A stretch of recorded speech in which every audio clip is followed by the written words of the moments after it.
My name is Dr. William, and I need you to hear this before you heat up those leftovers tonight. Something you do every single week in your own kitchen. Something you do because you are being smart, saving money, not wasting food, is quietly creating the exact chemical conditions linked to one of the deadliest cancers in the human body. And most people will go their entire lives without ever finding out. I am talking about reheating leftovers, specifically four foods that transform chemically the second time heat touches them, and that transformation connects directly to pancreatic cancer, a disease with one of the lowest survival rates in all of medicine. Here is what almost no one explains to you in a 1-2 minute office visit. Your pancreas never sends a warning signal. It does not ache when it is being damaged. It does not swell. It gives you nothing while the harm builds up quietly over years and decades of repeated chemical exposure.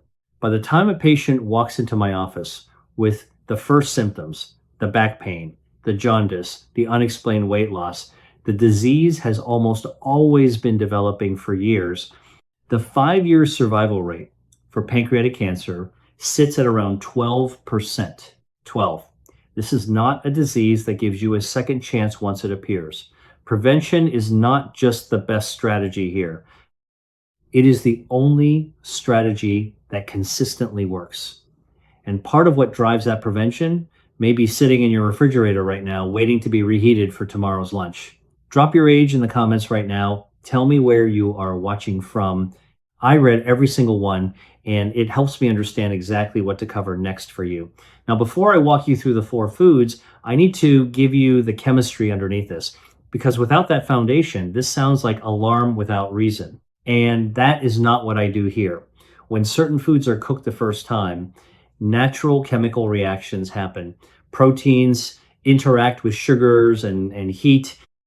Nitrogen-containing compounds react with available amino acids. Fats begin to oxidize. In that first cook, the compounds produced are generally present in amounts the body can handle, process, and clear. Reheating changes the equation in a fundamental way. The second time heat is applied, three things happen at the same time.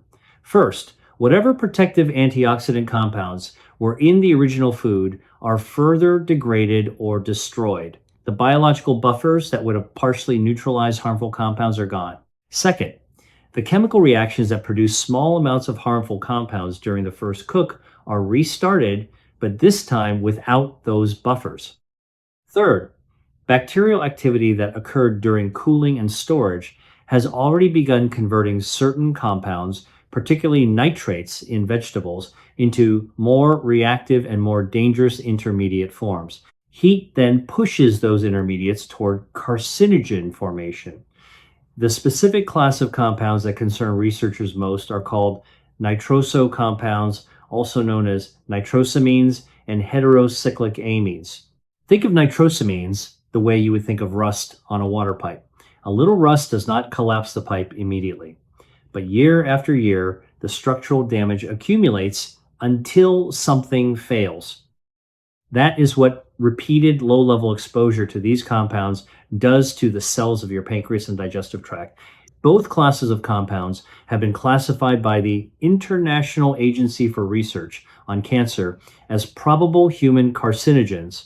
Studies in animals have provided strong evidence of nitroso compound carcinogenicity in multiple organs, including specifically the pancreas. Published peer-reviewed research has identified dietary nitroso compounds as one of the pathways through which repeated exposure contributes to pancreatic cancer risk.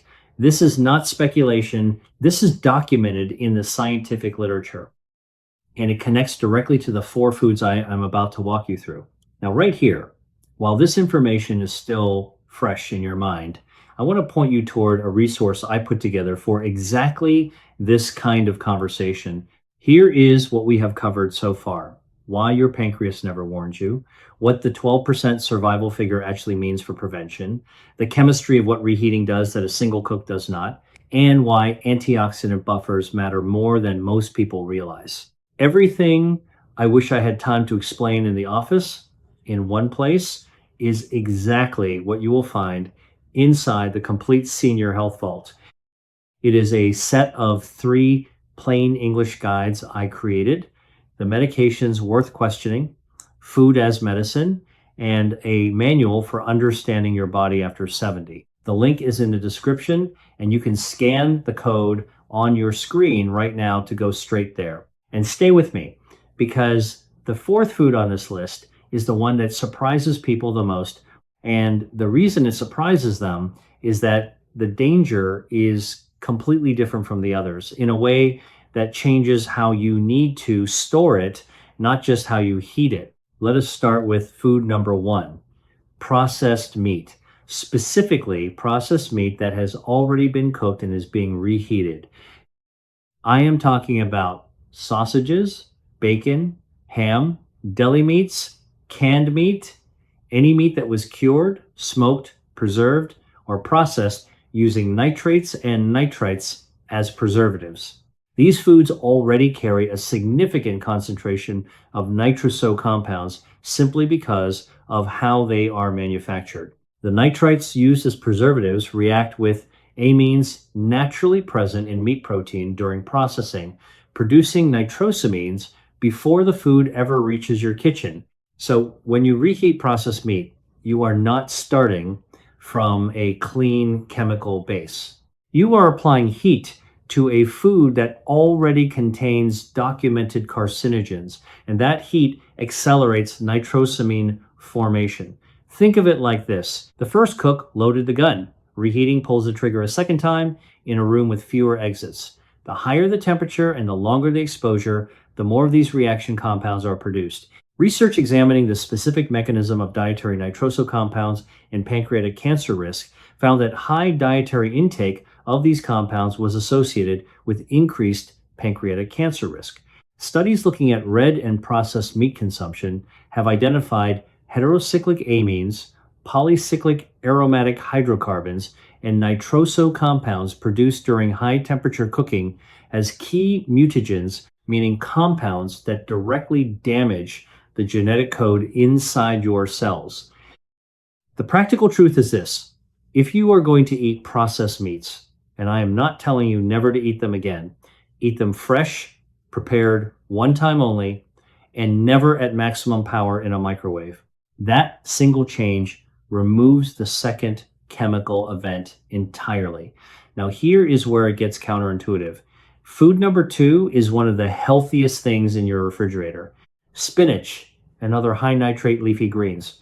This is the one that genuinely stops people. They eat spinach precisely because it is good for them. They add it to everything because decades of sound nutritional advice told them to, and that advice was correct. Spinach is genuinely rich in iron, folate, vitamins, and antioxidants. And then they reheat the leftover spinach from dinner, and in doing so, they partially undo that nutritional benefit while activating the exact same chemical pathway they were trying to avoid. Here is the mechanism: spinach contains naturally occurring nitrates. In fresh spinach, those nitrates are completely harmless and actually beneficial for blood pressure and cardiovascular function. When spinach is cooked and then left to cool and rest, even in the refrigerator, bacterial activity and enzymatic reactions inside the cooked vegetable begin converting those nitrates into nitrites. This conversion runs continuously during storage. The longer cooked spinach sits, the higher its nitrite content becomes. When you then reheat it, two things happen. The heat drives further formation of nitrites, and it also pushes a reaction between those nitrites and the amino acids in the spinach, producing nitrosamines. A study published in the journal Foods specifically warned about the risks of storing boiled spinach for more than 12 hours, precisely because of this direct nitrate to nitrosamine conversion pathway. The same applies to other high nitrate vegetables: celery, beets, kale, and carrots. Celery, in particular, contains extremely high nitrate concentrations. When celery is cooked into soups and stews, and then reheated repeatedly, as happens constantly in home cooking, each reheating cycle accelerates the nitrate to nitrate to nitrosamine chain. The International Agency for Research on Cancer, which operates under the World Health Organization, confirmed that nitrosamines in food are recognized carcinogens linked to gastrointestinal and pancreatic cancers. The safest approach is also the simplest. Cook leafy greens fresh in the amount you plan to eat immediately. If you have leftover cooked spinach, eat it cold in a salad the next day. Rather than reheating it, cold temperatures do not drive nitrosamine formation. Heat does. Let me tell you about someone I will call Margaret, 71. From Portland, she came to see me after her daughter, who had been reading about nutrition, asked her to review what she was eating each week. Margaret had been reheating a large batch of spinach and vegetable soup every day for lunch, sometimes 2 or 3 days in a row, because she cooked once and did not want the effort of cooking again. She was not doing anything that seemed reckless. She was being practical. When we went through the chemistry together, she understood immediately why cooking smaller portions of greens more often, even just using a bag of fresh spinach on the stove while the rest of lunch was heating, eliminated the risk entirely. Simple change. Real difference over time. The code on your screen is still there if you want to go deeper into the Food is Medicine guide inside the vault. It covers exactly this kind of swap, practical, low effort, built for how real people actually cook. Now, food number 3 is the one most people suspect is a problem, but for the completely wrong reason. Cooking oils, specifically oils in foods that have already been heated once and are being reheated a second time.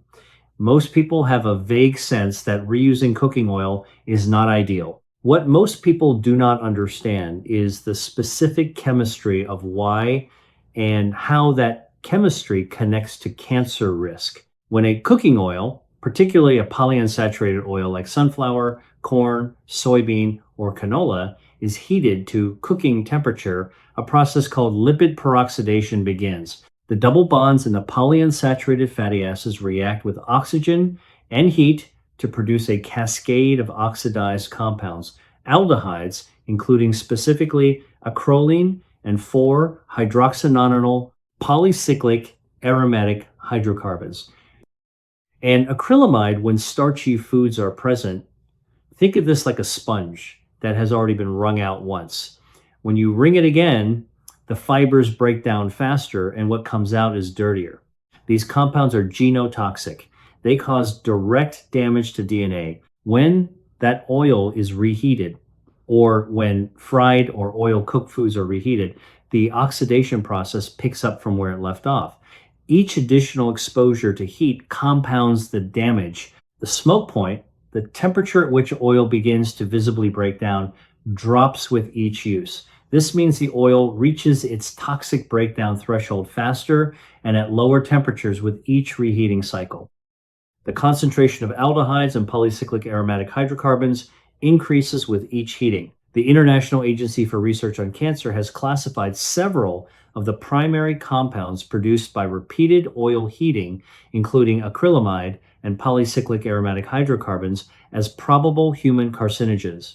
Research examining heterocyclic amine, polycyclic aromatic hydrocarbon, and acrylamide formation in cooked foods found that temperature and duration of cooking are the primary factors determining how much of these compounds are produced. Here is the additional specific risk from reheating fried food rather than simply frying at high temperature once.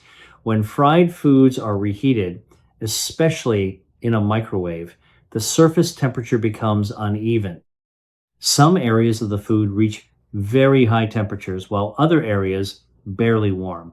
The overheated areas carry the highest concentrations of all 3 compound classes, and you may not even notice the scorching because it happens at a microscopic level and does not always produce visible browning.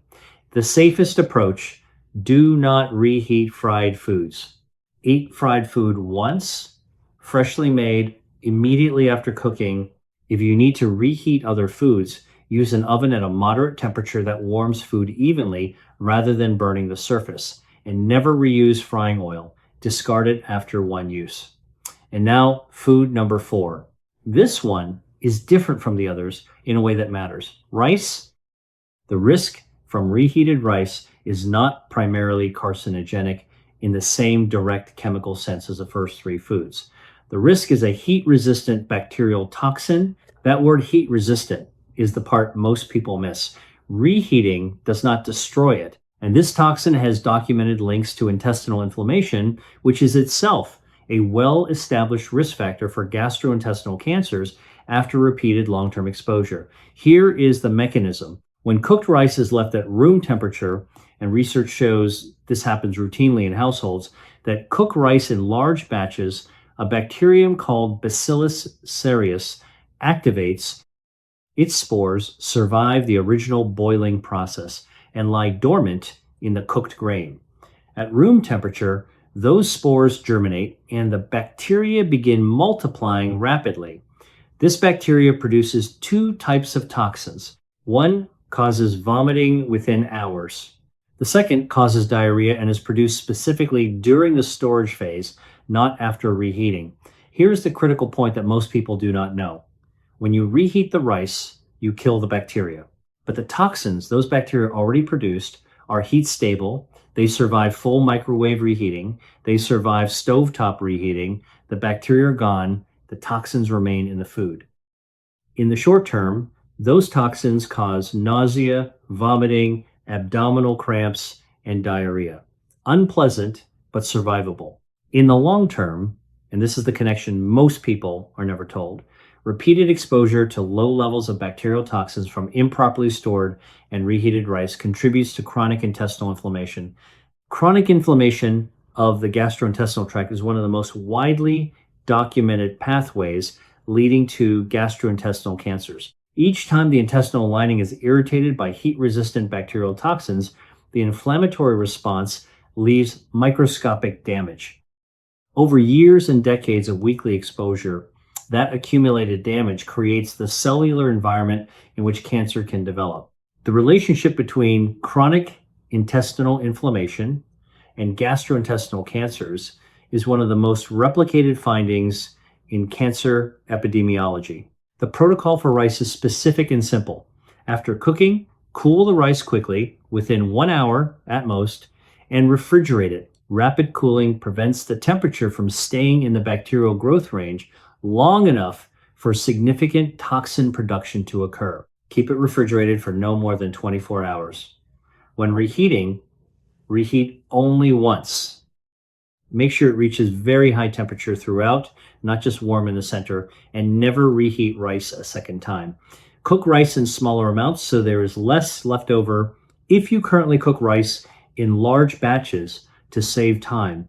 Change that habit. The time saved does not outweigh the cumulative risk of weekly bacterial toxin exposure over decades. Let me bring this together clearly because I want you to walk away from this video with specific information, not anxiety. 4 foods, 4 distinct mechanisms, 1 unifying principle. Reheated processed meats produce nitrosamines, nitroso compounds that research has specifically linked to pancreatic cancer development and that the International Agency for Research on Cancer classifies as probable human carcinogens. Reheated spinach and high nitrate leafy greens convert their natural nitrates into nitrites and then into nitrosamines through a thermal reaction that is completely preventable by simply eating them cold or cooking them fresh. Reheated cooking oils in fried foods produce a cumulative load of aldehydes, polycyclic aromatic hydrocarbons, and acrylamide, genotoxic compounds that directly damage DNA, and each additional heating cycle worsens the effect of the one before it. Improperly stored and reheated rice releases heat-stable bacterial toxins that survive the microwave and accumulate to cause chronic intestinal inflammation after years of repeated exposure. None of this requires you to change your entire diet. None of this means you stop enjoying food. It requires 4 specific habit changes. Never reheat processed meats at high temperature. Eat cooked spinach and leafy greens cold the next day rather than reheating them. Discard used cooking oil and never reheat fried foods. Cool rice quickly, refrigerate it within 1 hour, and heat it only once to very high temperature throughout. In my own practice, I have watched patients make changes this specific and this manageable and carry them forward consistently for years because they finally understood the why behind the what. Understanding the mechanism is what makes a habit stick. That is why I spent this much time on the chemistry today. I want to hear from you. Drop your age in the comments and tell me which of these four foods surprised you most. I read every single one. The answer I hear most often tells me exactly where the biggest gaps in public health education are, and that shapes every video I make after this. And please remember, never stop a medication on your own.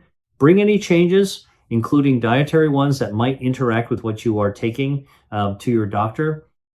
Everything in this video is based on published research in biochemistry, food science, and the documented work of international cancer research organizations. This is educational information, not personalized medical advice for your individual situation. Cancer is complex, and your personal risk depends on many factors that I do not know about your case. If you have concerns about cancer risk or your diet, please speak with your own physician who knows your medical history. I made a video that goes into exactly what your morning meal may be doing to your body. Specifically, the 5 breakfast foods marketed as healthy that research shows can have the opposite effect, particularly in adults over 60. I will put that video right here on the screen. Go watch that one next. I am Dr. William. This is the conversation your office visit did not have time for. I will see you in the next one.